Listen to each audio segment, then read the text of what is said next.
At the height of the Sudanese government's bombing campaign in the country's Nuba Mountains, a doctor from the U.S. state of New York refused to leave when all other doctors and most medical staff were airlifted out. While the day-to-day fighting has stopped in the area, the struggle to provide adequate medical treatment for people who live in crisis zones like the Nuba region continues. Caravan Dam recently caught up with a Mother of Mercy Hospital director, Dr. Tom Catena, and has this report.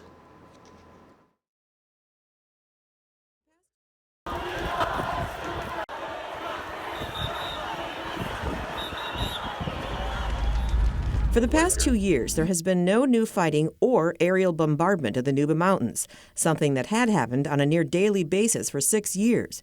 But Dr. Tom Catena, who runs the Mother of Mercy Hospital, the only hospital in the Nuba Mountains region, says that doesn't mean the people are now safe. So what happened was both sides issued unilateral ceasefires, and the Khartoum government has respected it.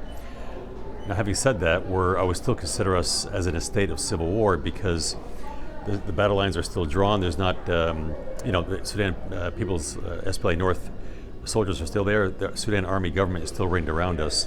Talks were supposed to take place in Ethiopia over the last several months between the government and the Sudan People's Liberation Army North, or SPLM North.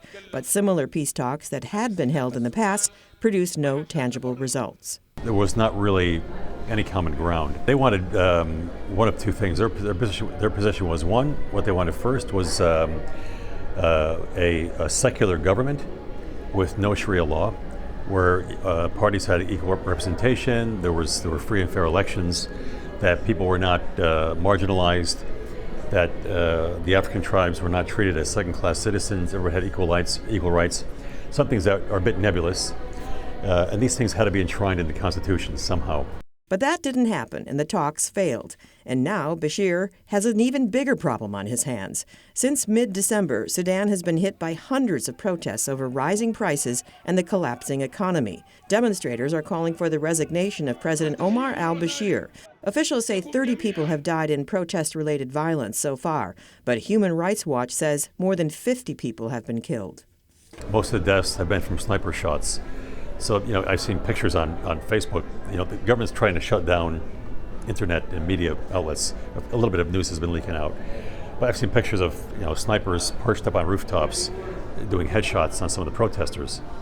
So they're trying to avoid kind of mass killings because they don't want that condemnation from the outside. But if you, have a big protest and they hear the gunshot and then a few guys drop with bullet holes in the head, that's going to scatter the crowd pretty quickly.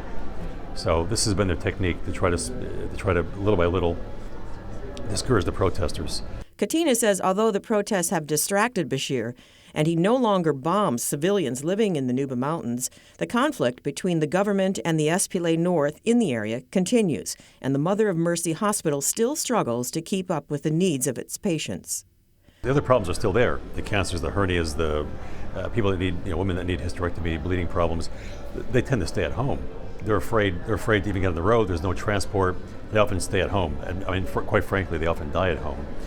Now, when the fighting slows down or stops, people feel a little more free to come out, and they come to the hospital. So we get a lot of patients with all of the other problems.